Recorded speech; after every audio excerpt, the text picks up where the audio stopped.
Hello dear, जो भी आप लोग एएनएम के कैंडिडेट हैं सबको स्वागत करता हूं। अभी 5006 पदों पर जो बहाली निकली है उसका जो है आपको पता है कि आप लोग जो है अप्लाई कर चुके होंगे। दूसरी चीज़ें मैं आज की इस वीडियो में मैं बताऊंगा कि आपको क्या करना चाहिए जिससे जो है आप लोग को तैयारी बेहतर हो और आप लोग को जॉब मिल पाए। अक्सर देखा जाता है कि एएनएम कैंडिडेट एग्ज़ाम जब होता है तो थोड़ा-सा वहाँ पे वीक पड़ जाते हैं, कमज़ोर पड़ जाते हैं, क्योंकि कहीं न कहीं बहुत सारे लोग जो है कोई जॉब कर रही होती हैं, कोई हाउसवाइफ़ होती हैं, कोई घर से किसी चीज़ को लेकर दिक्कत होता है जो पढ़ नहीं पाती हैं। लेकिन देखिए, हकीकत यही है कि अगर आप नहीं पढ़ पाते हैं तो जॉब लेना मुश्किल है। भले ही ये 15,000 के जॉब है, मैं मानता हूँ, लेकिन ये ज़रूर है कि आपका आगे जीवन में ये लाइफ सेट करने वाली जॉब है। अभी 15,000 हो गई, आगे चलकर कुछ बढ़ेंगे भी। दूसरी चीज़ें होगा कि आपको इसका बेनिफिट जो है, जब अस्थायी नौकरी आएगी तो वहाँ पे आपको पर ईयर नंबर जो मिलता है वो आपको मिलेगा यहाँ से। तो ये फ़ायदा बेनिफिट है। दूसरी चीज़ें, आपको एक सरकारी जॉब हो जाएगा, भले ही संविदा पर है लेकिन कहे जाएंगे सरकारी कर्मी, तो इसका भी बेनिफिट है। इन सब के लिए आपको पढ़ना पड़ेगा। देखिए, अगर आप नहीं पढ़ते हैं तो कोई भी आपको जॉब नहीं दिला सकता है, समझ लीजिए। आपको तो पढ़ना ही पड़ेगा और इसका एग्ज़ाम संभवतः सितंबर में जो है हो जाएगा लास्ट तक।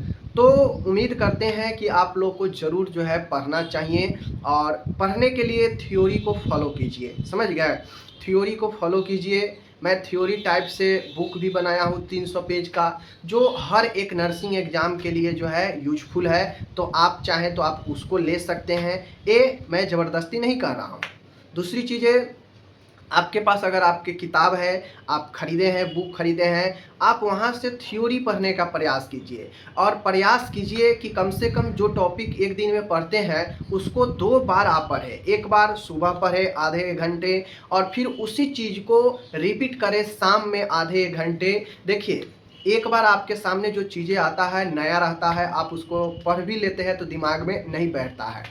लेकिन एक बार सुबह आप पढ़ लेंगे तो हो सकता है चीज़ें आप भूल जाएंगे दिन भर में। फिर शाम में उसी चीज़ को पढ़ेंगे तो चूँकि आप दिन में उसको सुबह देख चुके हैं, फिर दोबारा से शाम में उसको रिपीट करेंगे तो उसके नहीं 100% तो आपको 70% बात दिमाग में ज़रूर आ जाएगा, क्योंकि आप वो चीज़ें रिपीट कर रहे हैं। आप खुद समझिए, जब कोई स्टूडेंट 10th में जाता है तो उसको बहुत भारी लगता है 10th जो है पास करते करते जो है उसको समझ में आता है कि हम 10th में क्या पढ़े हैं। 10th तो बड़ी आसान था, 12th में चला जाता है तो उसको 10th एकदम हलवा लगता है, आसान लगता है। ऐसा क्यों?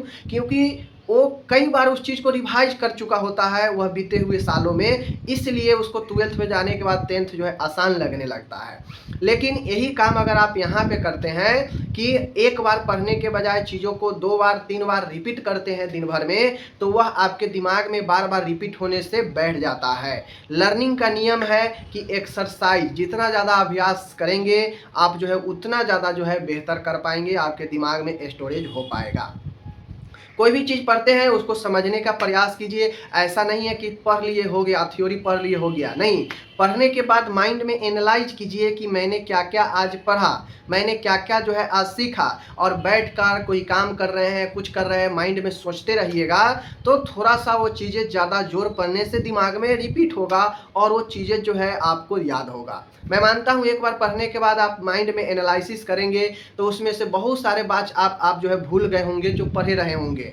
लेकिन पुनः अगर शाम में आप उसको फिर से देखते हैं तो वो चीज़ें आपके दिमाग में बैठ जाएंगे। ऐसे ऐसे लॉजिकल मीनिंग है, ऐसे ऐसे लॉजिकल जो है वैल्यू है जो आपको याद करेंगे भूलेंगे, याद करेंगे भूलेंगे। तो उसके लिए आपको बार बार चाहिए कि कम से कम दिन में जो भी टॉपिक पढ़े सुबह उसको शाम में एक बार फिर से रिपीट करें। थ्योरी पढ़ने का यही बेस्ट तरीका है कि आप कम से कम उसको रिपीट रिवीजन करते रहें, तो ही आपके दिमाग में वो रहेगा। बार बार आप देखेंगे, बार बार आपका नज़र वहाँ पे जाएगा तो वो दिमाग में आपको स्टोर होगा अच्छे से। अगर आप एक बार पढ़ लिए, थोड़ा देर के लिए याद होगा, फिर उसके बाद कभी उसको 10 दिनों तक देखे ही नहीं तो माइंड से डिलीट हो जाएगा, उड़ जाएगा, फिर वो आपके माइंड में परमानेंटली नहीं रह पाएगा।